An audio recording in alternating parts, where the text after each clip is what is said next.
I have almost 18 years of experience, out of which around 11 years is into risk consulting, which includes corporate governance reviews and corporate governance consulting.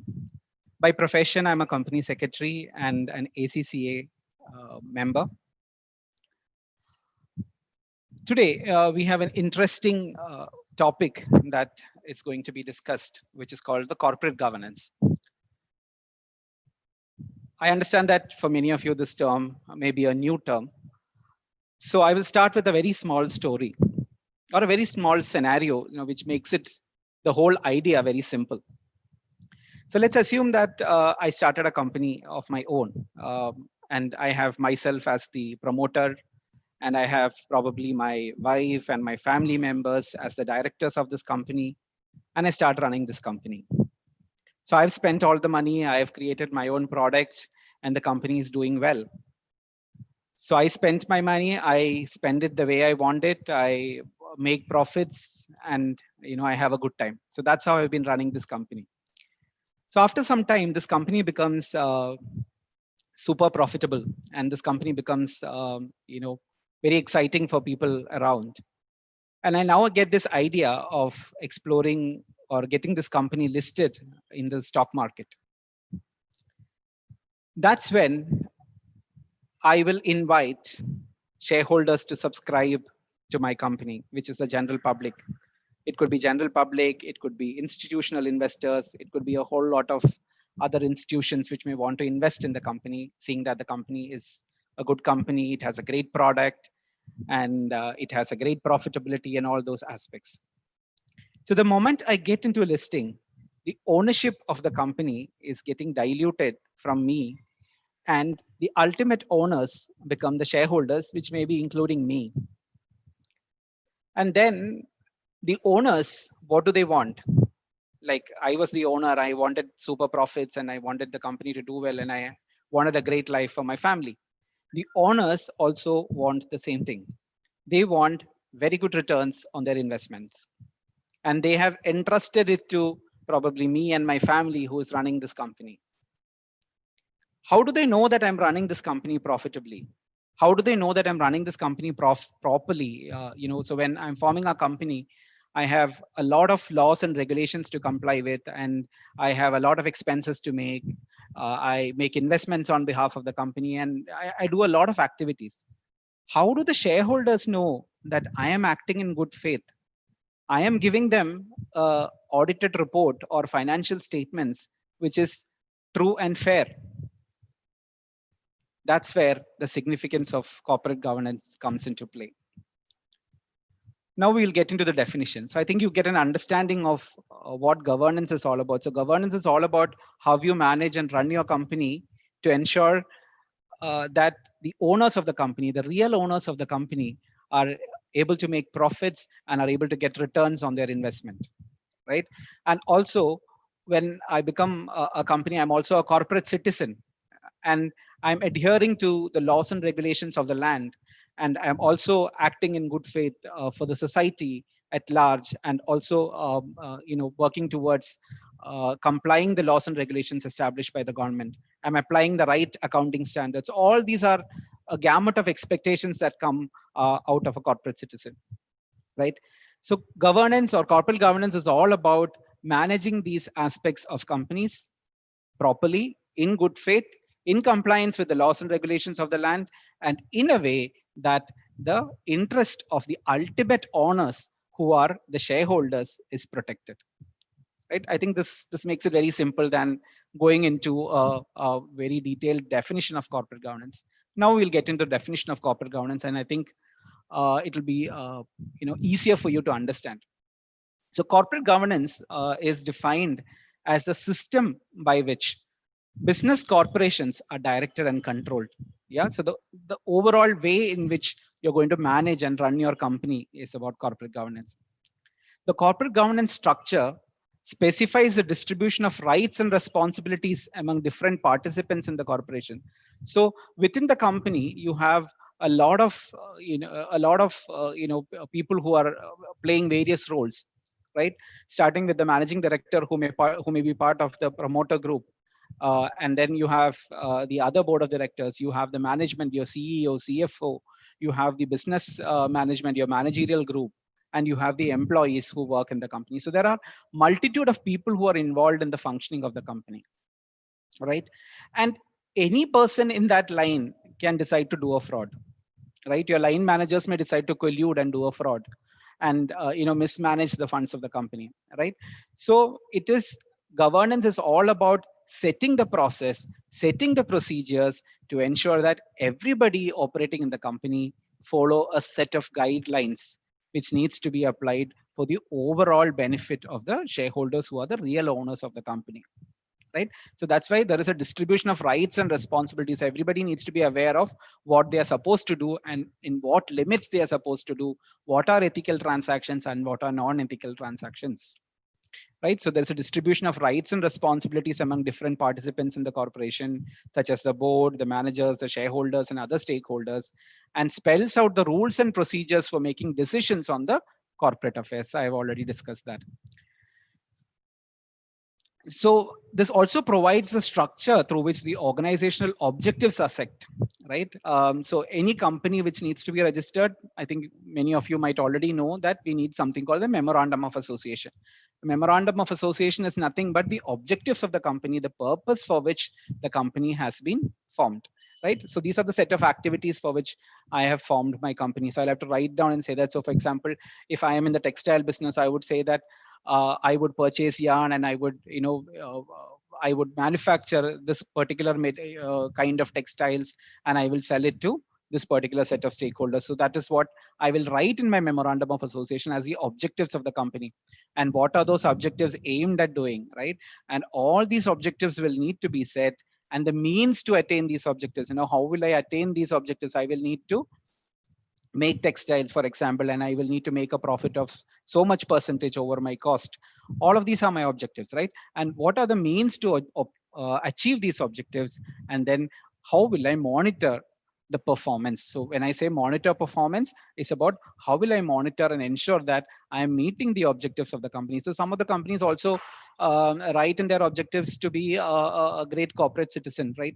You see companies contributing towards a society. When there is a flood or a natural calamity, there are companies who tie up with NGO organizations to ensure that all around the year, they provide all sorts of support to the society at large, right? So what are those mechanisms to monitor the achievement of the objectives and the performance of the company, right? And these the set of activities that the companies does to overall manage and run its business profitably and in a way that it complies with the law of the land and contributes to attaining the objectives that it has set out in the memorandum of association is nothing but corporate governance, right? So it's all about the entire way in which the company is structured and run to ensure that the company meets its objectives. I hope there are no questions at this stage. So if there are questions, you may post it, and as and when I see the questions, I will stop and then answer the questions and move forward. That's the approach that I would like to continue, right? So let's move forward. So corporate governance has been there, for a large number of years, but corporate governance is gaining more and more relevance these years. I will give you some examples of why it is becoming more relevant. You would have heard about there was a company called Satyam Computers, right? One fine morning, the shares of Satyam Computers crashed, and people were shocked why this is happening. The chairman or MD had written a letter to the shareholders stating that I have mismanaged the accounts of the company. The company's accounts were falsified. So many of the numbers appearing in the company's balance sheet were wrong. There were about 53,000 employees that were stated as being part of the headcount, and there were actually only about 45,000 employees that were really present in the company, right? So there were a lot of fictitious employees that were shown as employees of the company, and these employees were being paid salaries, and these salaries were being taken away by the management, right? So this was a clear evidence that although we have the corporate governance regulations and corporate governance laws applicable, we still have companies bypassing these regulations and doing frauds and and eventually spending the people's money, because the shareholders are the real owners, and we are actually seeing managements playing with the money of the shareholders, right? And again, recently another case was there where in IL&FS, where they are in the business of lending money to corporates, right? Suddenly they started defaulting on their borrowings, and later it was figured out that they were giving loans, and these loans were not being repaid. So when the repayment is arising, there were additional loans being granted to repay those existing loans. So eventually, the company was not making any money, from the monies that were being lent to different corporates, right? And the company ran into losses, and they were not able to, repay the borrowings, right? All these situations happen. All these fraudulent things happen in the corporate world because of lack of sound corporate governance practices, and that's why as years pass by, we see new and new regulations, new and new controls coming through the Companies Act or from the Securities and Exchange Board of India to regulate companies and to ensure that the companies follow sound board practices to protect the interests of the shareholders who are the real owners, right? Now let's move forward. There are certain principles based on which the corporate governance should be. These are some principles defined by the Organization for Economic Cooperation and Development. That sound corporate governance practices should adhere to these uh, principles, right?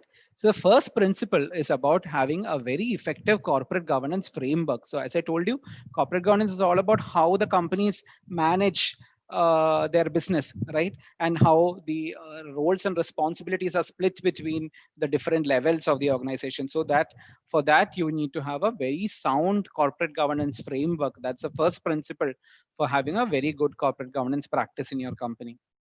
The second thing is rights and equitable treatment of shareholders and key ownership functions. So that's something that I've been talking again and again, right? Shareholders are the true owners. And there are shareholders. So when I say shareholders, it includes a general public who buy shares from the stock market, and also have the institutional investors who invest monies in companies, right? So their rights need to be protected. Who will protect their rights? A sound corporate governance framework is expected to protect the rights of the shareholders and the owners and the real owners. Again, institutional investors, I was mentioning institutional investors, stock markets, and other intermediaries. So stock markets and other intermediaries like your mutual funds or other organizations which invest in companies, they all want a company which is reporting its numbers correctly, right? Your stock market numbers, your share prices are all based on the profitability that the company makes, and various other factors, including governance practices. So the stock markets and intermediaries expect the company to report its results without any falsification. So true and fair view of the financial statements is what they're expecting. So sound corporate governance practices will eventually lead to true and fair representation of financial statements, right? And the role of stakeholders in corporate governance. Who are the stakeholders? Stakeholders are people who deal with the companies. It could be banks and financial institutions. It could be the creditors. The creditors are people from whom we purchase raw materials. So for example, I was telling about the textile industry as an example. So my raw material is going to be yarn, which I will then convert it into fabric, right? So who do I purchase this yarn from? So those are my creditors or my suppliers. They are my stakeholders. Again, I sell this processed yarn or the fabric to my customers. Customers are again a stakeholders, right? So suppliers would expect appropriate payment within the agreed payment terms. Banks would expect us to pay, the companies to pay the loan EMIs in time, right? And the customers would appreciate high quality products. So the customers would appreciate or expect that the product that they are getting are free from any defects. They are of the highest quality, right? So the role of stakeholders, so stakeholders' interests will also need to be protected.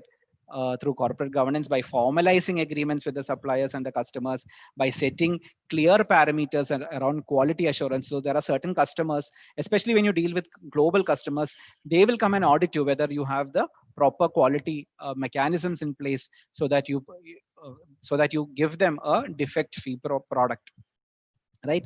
And the fourth principle is about disclosure and transparency, right? Whatever is happening within the company, right? It could be any transaction, any large transaction that the directors want to enter into. So for example, they're taking a big loan for a particular purpose, right? So the company is so they have multitude of disclosure requirements which is spelled out by SEBI and the Companies Act on the disclosures that they need to make, right? So if you're taking a low if you're issuing shares and taking a lot of money from the public, right, you will need to disclose what purposes the proceeds of the issue are going to be used, how are you going to use it, in what time frame are you going to use it, right? And most of the companies we know of, let's take the Reliance Group or any large conglomerate, they all have subsidiary companies. They have companies which are associated with each other, right? And they may have transactions between each other, right? So those are called related party transactions. All related party transactions will need to be disclosed, and the basic principle behind a related party transaction. So I may be buying something from my brother's company, for example, right? And I am not allowed to get an unreasonable discount. I am supposed to pay him the amount of price which I would have normally paid. I may get some discount as compared to the other market players, but I'm supposed to pay him a price which is very reasonable and which is comparable to the price that is available in the market, right? I should not create any sort of a disparity just because it's my brother's company. That is called related party transactions. And these related party transactions, the law says that it needs to be carried out on an arm's length basis. Arm's length basis means that it has to be done at a rate which is comparable with the rates that is available in the market, right? So they have a multitude of disclosure. So you have to be completely transparent about the operations of the company, the transactions entered into the company. When I say transparent, the transparency comes by disclosing these in the annual report. Before that, there are a lot of transactions where shareholders approval is required, right? You inform the shareholders that we are entering into this transaction and we need your approval. And as shareholders, as responsible shareholders, our responsibility is that you buy shares and then you forget and you only look at CNBC to see whether the share prices are going up. That's not the approach. You have to take a complete view of what the company is doing. So when there is a request from the company secretary to say that there is a resolution that being passed, it is a duty of the shareholder to read it and understand and ensure that you cast your vote, right? So that's also an important duty of the shareholder, to keep his eyes and ears open in terms of what is happening inside the company. And annual general meetings are conducted by all listed companies, and these are avenues where the shareholders can personally be present and ask his questions about what is going on in the company, right? So which many shareholders don't exercise this right, apart from the institutional shareholders, right? So that's about disclosure and transparency. And then of course the responsibilities of the board. Yeah. So who are the board of directors? I'm coming to that. So I'm not, talking much in detail. So responsibilities of the board. So we will take that in the next slide, right? Yeah. So those are some of the principles that we need to adhere to ensure that you have sound corporate governance practices. So when I say we, I'm talking about a corporate body, which is a listed company in our example, because typically corporate governance guidelines are mandatory for listed companies. Unlisted companies are also free to do it, but then it's not as complex as listed companies, right? So this is how a corporate governance framework should be structured, right? So you have the shareholders who are the ultimate owners, and the shareholders includes not only your general public who buy shares from the stock market. You also have your institutional investors who would then buy shares by private placement, or there are different methods of buying shares for the institutional investors, right? So these are the overall shareholders that we're talking about. And you will also have the promoter group. If it's my company, I'm promoter, I will also have a lot of shares, right? So it's the overall group of shareholders who are the real owners of the company. And who are the board of directors? So every company needs to have a duly constituted and qualified board, right? The board of directors, who are the trustees of the shareholders, who are entrusted with the responsibility of running this company. All right. And As per various statutes and corporate governance principles, so board of directors have a great deal of responsibility in ensuring that there is fair corporate governance practices in the company, right? So let's go back to my example of my own company, right? So it's my own company, it's my money, I'm running it on my whims and fancies, right? Now, when I become a listed company, I'm also part of the board of directors, right? But I may be the superior shareholder. I may be holding maximum number of shares, right? Even after becoming listed, I may end up taking decisions on my own. I ignore the interests of the other shareholders. So for me, my family, my company, my interest is supermount, right? I will not take decisions. I will not hear to anybody else. It's my company. I know what to do. That will be the approach that I will take, right? So as per corporate governance principles, what we need to have is a qualified board, and this qualified board should have adequate number of independent directors, right? Board of directors cannot be the promoter group alone when it's a listed company. It has to have a very clear mix of executive directors. Executive directors means those directors who are involved in the day-to-day operations of the company, and mostly these are the promoter group or the people who have actually formed the company. And then you have non-executive directors. So non-executive directors who are not involved in the day-to-day running of the business. So for example, my brother, he also has his own company. He may be a non-executive director in my company, but is he independent? He's not independent because he's my brother. He's related to me. He will listen to what I'll say. He's my younger brother also, so he'll listen to what I say, right? So that is why corporate governance principles ensure that you need to have an adequate number of independent directors within your board. So independent directors are those directors who does not have any interest in the running of the company, who are not related in any way to the company. So these independent directors will need to be infused into the board of directors, and these independent directors' primary responsibility is to ensure that the interest of the shareholders. So when I say shareholders, minority shareholders. When I say minority shareholders, which are other than the promoter group who hold shares, right? So interest of the shareholders will need to be protected by the independent directors, and that's why we will need to have independent directors among the board of directors. Again, board of directors, there'll be around 5 or 6, or depending on the size of the company. They alone cannot take decisions. So what does the board need to do? The board will need to form committees. So what I've written, any number of committees can be formed. So there's no hard and fast rule on the maximum number of committees that a board can form. But then these 4 committees are mandatory in India. In other countries, so corporate governance law is a global law. It is applicable across countries, across all the countries in the globe. And most of the countries have their own corporate governance code that they have developed, right? Yeah, corporate governance code that they have developed, which is mandatory for listed companies, right? So in India, they need to form 4 committees, right? So one is the audit committee, the nomination and the remuneration committee, stakeholders relationship committee, and the CSR committee. CSR is corporate social responsibility, right? So these 4 committees needs to be formed, and all these committees will need to have a independent directors. Audit committee is paramount because because the internal auditors and the external auditors will report to the audit committee. Their appointment is done by the audit committee. The audit committee has to ensure that the audits are happening as properly. The company has a sound, policies and procedures in place, risk management in place, internal controls in place. All these are responsibilities of audit committee. Nomination and remuneration committee looks at coming up with the remuneration, so nominating directors into the board, right?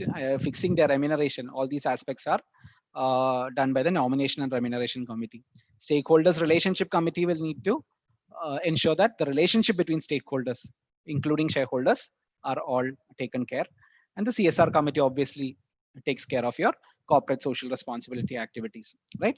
So then you have the executive management, and beyond the under the executive management. So what the executive management needs to do, they will need to have a code of conduct in place. So when I say code of conduct, what are the rules and regulations about how the company should be run? Am I supposed to take bribes? A very clear guidance on I'm not supposed to take bribes, or this is the standards within which I will need to operate, right? And this code of conduct will need to be revised every year. It has to be read and signed off by employees, senior management employees, to ensure that they are adhering to the code of conduct. They should have policies and procedures. Executive management will then lay down the policies and procedures.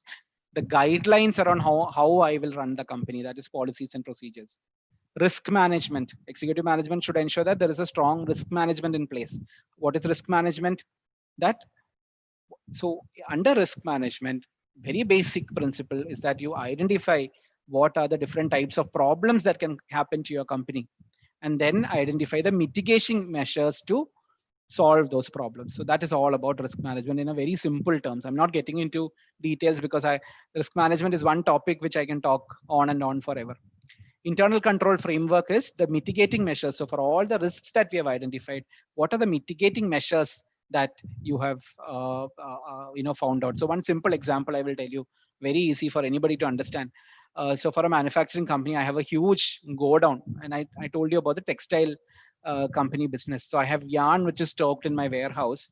One of the biggest risks that can happen is fire, right? And if a fire breaks out, it is yarn, it's all gone, right? So the possibility of a fire breaking out is a risk, right? And what is the control that I will keep to mitigate that risk? I will have fire extinguishers, I will have a fire policy, right? An insurance policy that I take, and all these measures that I take. So risk is the possibility of an uncertain, unfortunate event occurring which will lead to some disruption in the business or some losses, right? And controls are mechanisms to ensure that you prevent those risks from happening, or if that risk happens, how will you deal with it, right? So those are your control mechanisms. Executive management should ensure that risks are identified and control mechanisms are in place, right? Apart from code of conduct and policies and procedures. And then you have a line management. So the entire gamut of the organization, the way it is run, is the corporate governance framework. And then you obviously have your external stakeholders, which we talked about, which is your government, your regulatory bodies, your suppliers, creditors, banks. We talked about it. So those are your external stakeholders. So it's a close interaction between how you have structured your company to function the way it needs to function, and how it is contributing to the external stakeholders. The entire framework has to be robust to ensure sound practices within corporates. So I'll take a few questions. There are 4 questions which has come up. So Manisha Sharma wants to understand Memorandum of Association. So Memorandum of Association is it's like a charter of the company. So this is the document which spells out. It has 4 clauses. So one is a name clause, the name of the company, registered office clause, the address of the registered office, objects clause, so which is your objectives, right? Then you have your association clause. So there are different elements to it. So basically defining the name of the company and the different objectives for which the company is being formed, where it is headquartered, the address of the registered office, and also the details of all the people who are subscribing to the memorandum, which is typically the promoter group, who will say that these are the 7 or 8 people. So minimum 7 people are required to form a company. So these are the 7 or 8 people who are the promoter group and who are associating to form this company. So that is what is spelled out in the memorandum, right? This is a very this is a typical topic in a BCom paper. Maybe non-BCom graduates may be difficult to understand, but just understand that it is the charter of the company which defines the objectives, the purpose for which the company has been formed, right? Arjun Balasubramaniam has asked, has the objective of the corporate governance evolved over years? Yes, very much. Very relevant question. So as we speak, this is one concept which is evolving. There are new kinds of frauds being taking place. So one recent amendment in the Companies Act, which came up as part of the Companies Act in 2013, was that every company, even unlisted companies, the statutory auditors have to write a statement in the annual report saying that the company has a strong internal financial controls in place. When I say internal financial controls, anything that is reported in the balance sheet, there is a proper control to ensure that that number is correct. In simple terms, yeah. So they have a proper mechanism in place to identify the risks which can result in a misstatement of financial records. So one classic example we discussed about the Satyam story, right? Where they reported that they have 53,000 odd employees, where they only had 40,000 odd employees, right? So the salary cost, which is mentioned in the balance sheet in the profit and loss account, was not right, right? So that is one figure for which they need to have a proper control in place. So what is the control? We will check whether all the employees mentioned as employees are active employees, right? And they're actually present. So auditors actually go and check whether these employees are really present. Are they punching in and punching out? And all these checks are being done by the auditors, right? So these are mechanisms to ensure that whatever you're paying as salary to employees is correctly recorded, right? So every now and then, new regulations are coming up, new committees are being formed to ensure that there are sound corporate governance practices. So this law will continue to evolve forever, right? And this topic will never lose its relevance at any point of time. That's how it has been evolving, right? Nandita Aditya is asking about how does government regulations and laws help corporate governance of bigger companies? Government regulations and laws help corporate governance of bigger companies. Oh, okay. See, government regulations. So for companies, one of the paramount regulation is Companies Act, right? Companies Act has a very clear directions on how boards should be formed, how it should be independent, what kind of committees needs to be formed. So they are giving them guiding principles of how sound board practices should look like, right? And then there are penalties also for non-compliance. So that way they're helping companies to, so because it's a compliance for listed companies, it is 10,000 compliance requirements that they need to go through. Some clients we talk to tell us, I don't want to get listed because the moment I get listed, I have to crazy compliance, right? There are a lot of laws which help companies to ensure that they follow sound corporate practices. So all laws and regulations are aimed at doing that. You have your environmental protection law. Very simple example I will tell you. You have your environmental protection law and the air and water pollution acts, right? So all these acts ensure that the level of pollutants that is emitted into the atmosphere or the water bodies is within the permissible limit, so that you don't cause harm to the society, right? This is again helping, the laws are only helping the companies to adhere to sound corporate practices. Even then there are a lot of cases where it's not happening that way, but then these laws and regulations are definitely aimed at helping the companies to adopt sound business practices, right? Hope I answered your question. And yeah, so these are examples. So air pollution and water, this is a very clear example because you have heard the case of Pepsi and different examples that come where the pollutants are thrown out into the atmosphere beyond the powers, and it leads to a lot of mishaps, right? So these laws actually help companies to adhere to sound practices, but then a lot of companies don't do it, and then they are penalized. How has the current pandemic affected the governance for companies in India? Okay. The current pandemic definitely has a say on the governance. So what is happening is due to the current pandemic situation, so most of the companies have now thought about, so one of the aspects of risk management is about business continuity, right? And we as auditors, we study that when statutory auditors start looking at a company, the first thing that they look at is whether you are a going on concern. Going on concern means that are you going to be functioning the way you're functioning for a foreseeable future, right?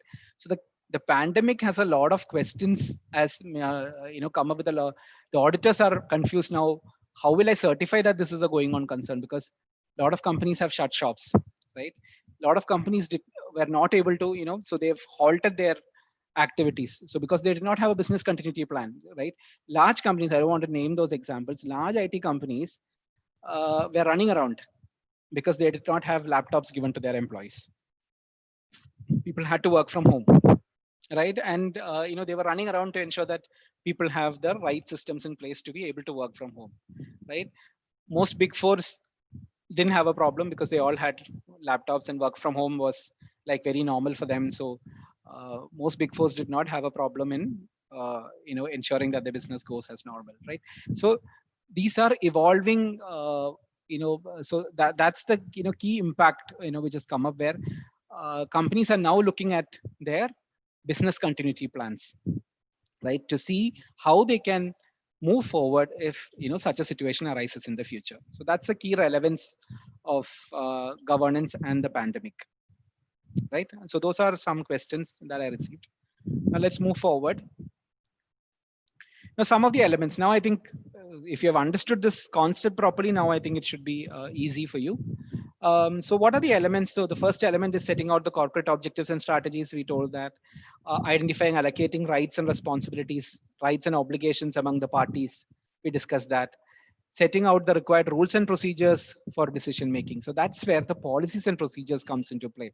The third element talks about, you have your objectives in place, you know who's doing what, and how will you set out rules and regulations for rules and procedures for decision making, right? So for example, you want to buy the yarn example. I'll go to the yarn example. I want to buy yarn, right? How will I decide to buy yarn? I have a friend who is selling yarn, so I just go and buy from him. I will not do that. So I will set out guidelines for procuring yarn. So what are those guidelines? So when I need to procure yarn, I will need to identify suppliers who are able to give me the right quality of the material that I need. And then I will invite quotations from all the eligible suppliers, and then look at the price and the quality measures offered by those suppliers. And I make a prudent decision on who can give me the right quality of material at the right price, right? So these are rules and regulations which are set up and documented by companies, so that anybody working in the purchase department knows that these are the things that I need to do. I need to identify these people. I need to get quotes from them. I need to do a comparative analysis of who is better based on quality and price, and then arrive at a decision. And the decision is then signed off by an authorized official to say that, yes, we have decided based on this reason, right? And so those are policies and procedures that needs to be defined. And then you have to have a criteria for monitoring and evaluating company's performance. So how will you evaluate whether your decision to purchase was right? Yeah. So if you have quality failures, straight away you know that your decision to purchase was not right, right? So there was, and this is one gray area where people take the luxury to collude, right? So they take tip-offs. So purchase departments may take tip-offs from the suppliers, and give the quotation to their most favored suppliers. What will happen? The quality will suffer. The customer will return back the product, and then you will have a big problem, right? So that's why we need monitoring mechanisms to ensure that the rules and regulations and the guidelines that we are set are being followed by the employees. Typically, internal auditors go and check this, whether all these rules and regulations are being complied with. Are there any risk of fraud within the company? All these are assessed by internal auditors, right? Now, what are the good elements? I think we have already covered this. There's only one point which may not be there. So some of the good elements is, for good board practices, we need to have a well-defined rights of the shareholders. We might agree that board commitment to ensure that they will only do activities in line with the interest of the shareholders. Transparent disclosure, that again we have discussed. Control environment is about risk and controls, right? And then there's something called PE ratio here. PE ratio is nothing but the price to earnings ratio, right? So typically what happens is, I have a company for which my profit is, let's say I have some $1 million of profit, and for every share I make a profit of, let's say, 10 rupees or 20 rupees, right? And if my share is running at, if the share is listed in the stock market and it is running at 100 rupee per share, then it is running at a 10 times of my, or if it is 20 rupees per share is my earnings, then it is running at a 5 times multiple. So the share market price is 5 times my earning, based on my earnings. So that is something called the PE ratio, right? So as your governance practices improve, and as your earnings also improve, your PE ratio will go up. So when your PE ratio goes up, your share will become more attractive, and more amount, a lot of banks will want to give you loans and financial assistance. A lot of investors would want to invest in your company. All these aspects will kick in, right? So PE ratio is an outcome of good corporate governance practices, but that can also be achieved by bad corporate governance practices where you falsify your records and show all sorts of profits, and then and your share prices gets jacked up. But then those companies which do not have sound corporate governance practices, the moment a problem happens, the share price will go down, like it happened for Satyam Computers. Clear? Now let's move forward. And again, so these are 4 pillars that we need to adhere, that companies need to adhere about corporate governance. So one of the biggest pillar is transparency. Transparency is about, you have to be transparent. You have to disclose everything. Don't hide anything, right? The corporate world, don't hide anything. You disclose everything to your shareholders. Whatever transactions you're going to enter into, you disclose them, that this is a transaction that I'm going to enter into at this rate with this person, and this is the kind of purposes for which I'm going to use these uh, proceeds of the money that is being collected, right? So that's about transparency. Transparency not only to the shareholders but also to regulators, right? Whenever you do a transaction, you have to inform it to the SEBI and the stock exchanges, and wherever disclosure needs to be done, you have to disclose. So be transparent about all the affairs of the company. Second thing is accountability. Accountability of the board of directors to ensure that their decisions and actions are in the best interest of the shareholders. Fairness. All employees, related parties, and shareholders they all need to be treated equally, right? That's about fairness. So there is no specific preference that they will give. So I will not keep my interest as a promoter, but I will need to protect the interest of the shareholders, employees, related parties, everyone, working with me. And responsibilities. And the directors have to be completely responsible. They have to be responsible because if something goes wrong in a listed company, they will go to jail, right? So they get punished. They are subject to personal liability, if something goes wrong, right? So directors have to perform their duties honestly with integrity and faithfulness towards the economy, right? You have to be responsible. The directors and the board of directors have to be responsible. The same applies to auditors also. We have also seen auditors getting debarred, right? Because when corporate scandals happen, the first question is who has done the audit. And if they find out that the auditors are also involved, the auditors also go through serious actions, right? These are the 4 pillars under which the corporate governance concept, stays, right? Moving forward, I think we've discussed this enough and more. I have one more question from Pranav Sinha. PSUs are facing undue government and political interventions like CSR and many policy matters. Management act as puppet in the hands of vested political interest. Corporate governance framework need to evolve. Yeah, but then see, CSR is a concept that has evolved and there is a lot of stringent regulations around it these days. I understand that. But then this is something that is very important, right? So the moment, so it was always voluntary. So in my days when I was studying, CSR was always a voluntary activity, right? Now it's becoming more and more mandatory. The key reason behind it is companies have to be responsible corporate citizens. They have to take care of the society at large, right? CSR is not only about contributing a certain amount of money to NGOs or anything. It is about a lot of other aspects. So recently, one of the regulations that has come up was the plastic waste management regulation. So all of you would agree with me that plastic is one hazard that we are going through, right?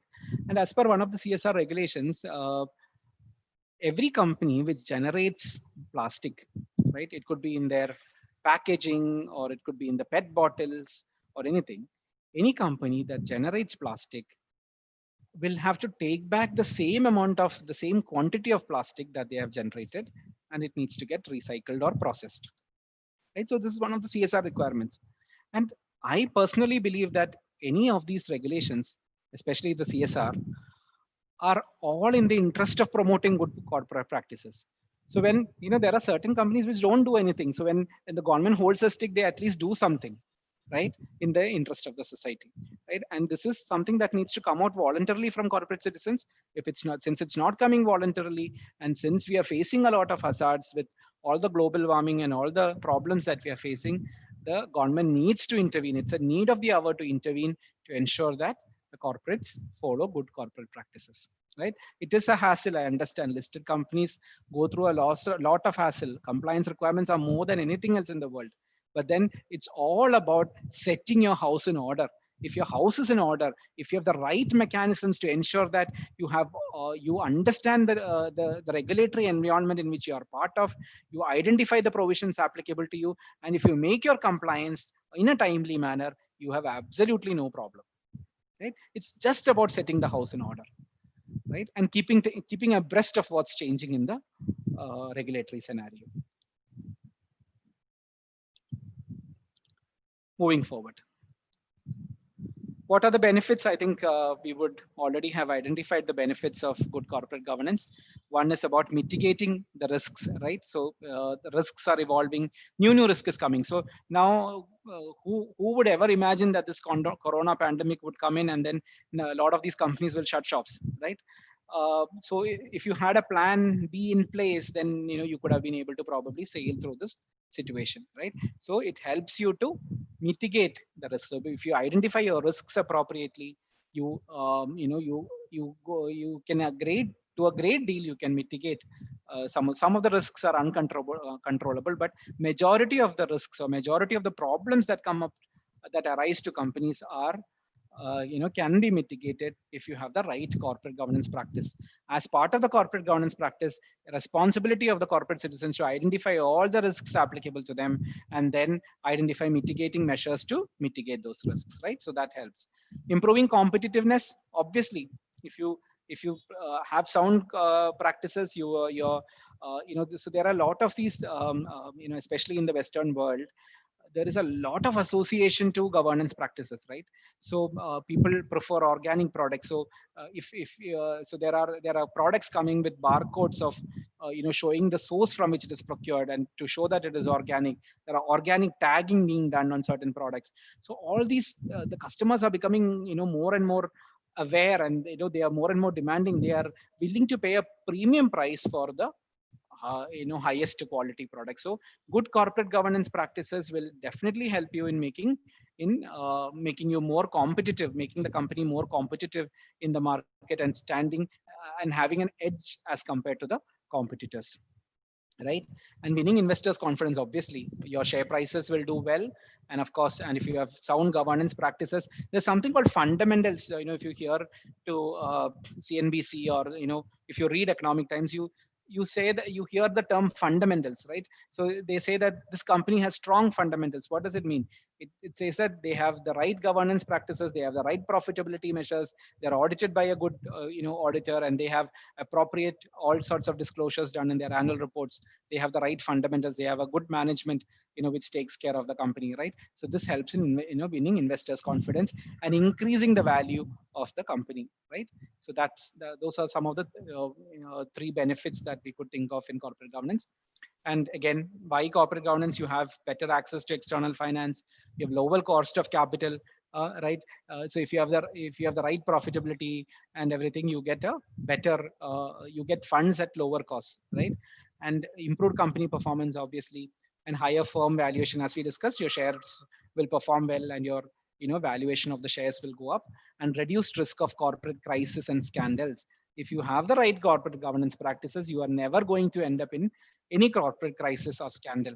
So wherever there has been a crisis, the ILFS story or the Satyam story, there was always a fraud that was happening. There was never sound governance practices that were happening, and that is why it led into all these scandals or crisis, right?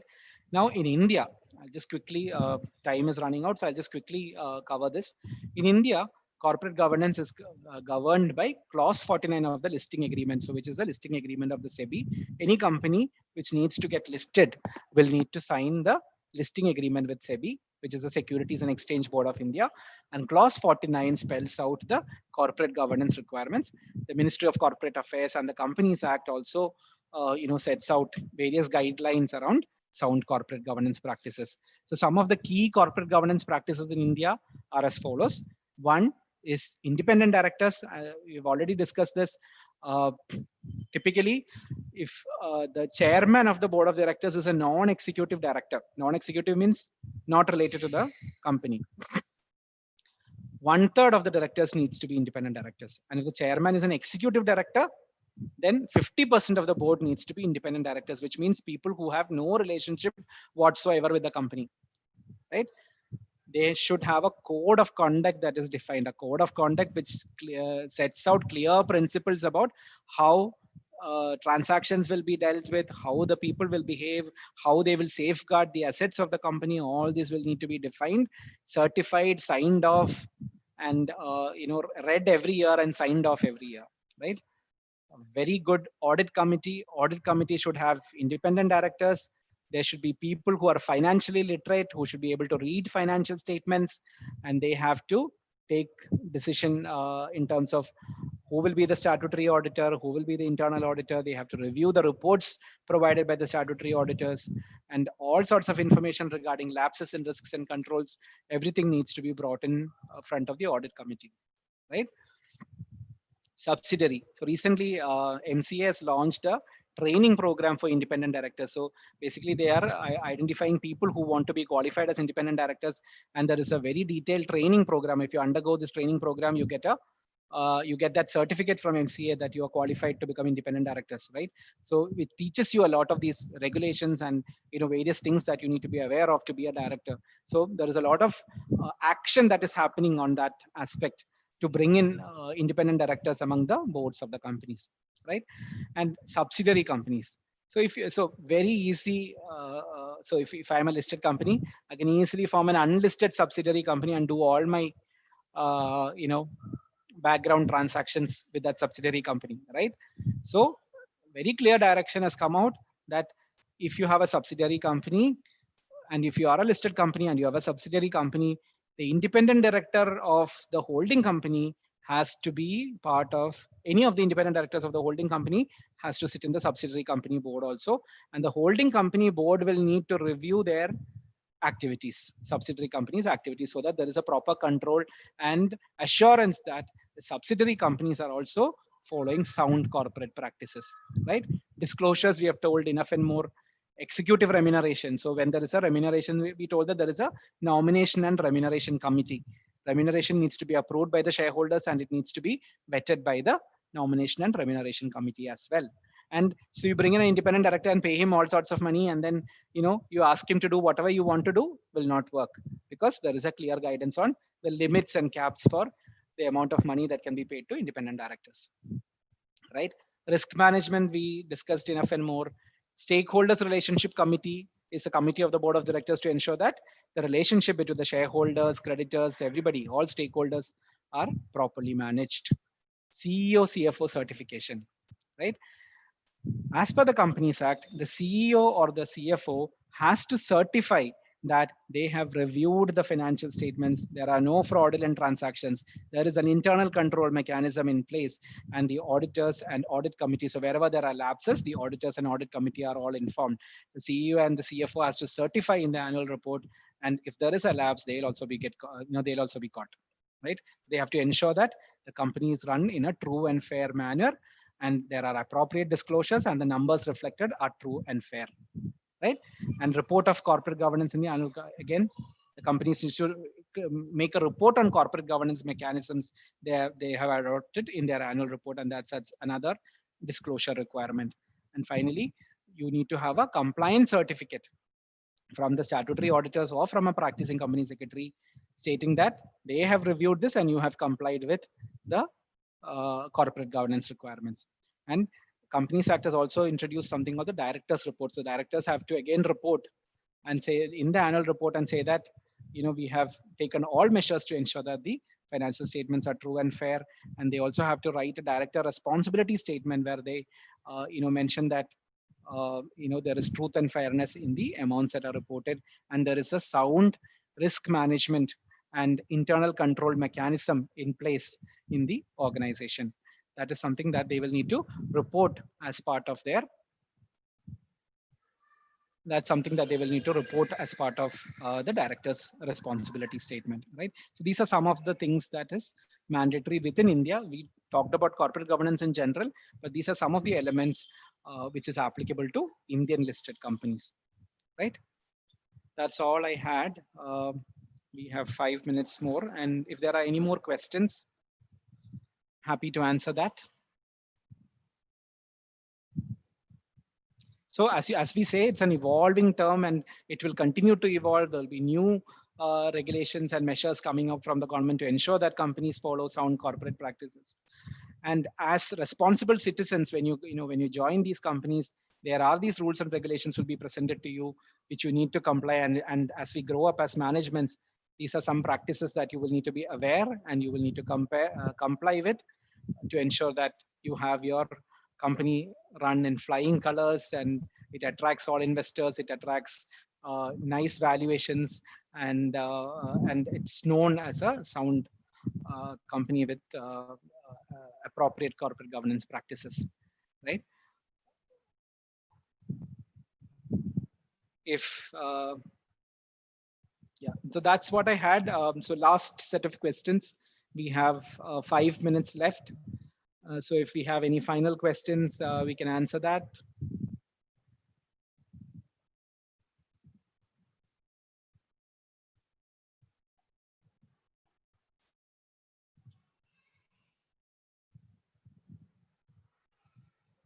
I hope we are all understood the concept, and I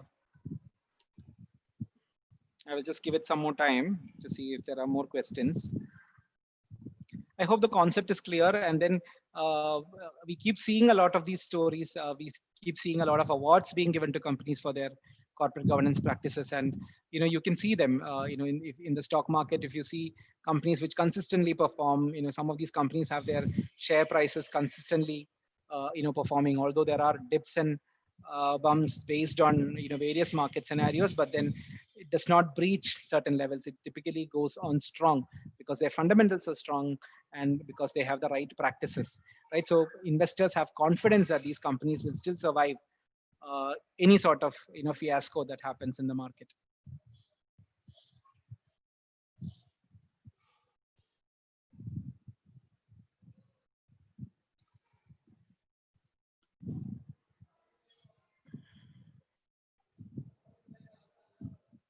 I hope you have all understood the concept. Any more questions? We have 3 more minutes. If there are no questions, I think we could then wind up.